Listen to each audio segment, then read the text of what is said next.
अस्सलामु अलैकुम वरहमतुल्लाहि वबरकातुह। एक देहाती ने काली मिट्टी से अपना घर बनाया। घर में उसने छोटी सी 7 मसल्लों की मस्जिद भी बनाई।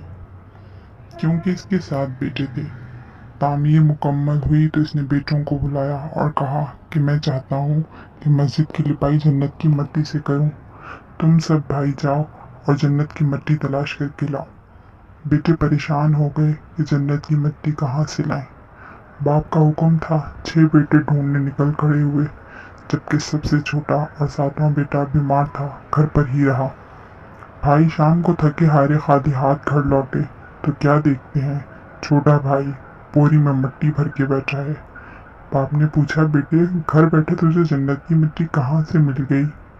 बेटे ने कहा, सारा दिन माँ के पीछे पीछे फिरता रहा। जहाँ जहाँ वो कदम रखती थी वहाँ वहाँ से मिट्टी उठा उठा कर जमा करता रहा। ये वही मिट्टी है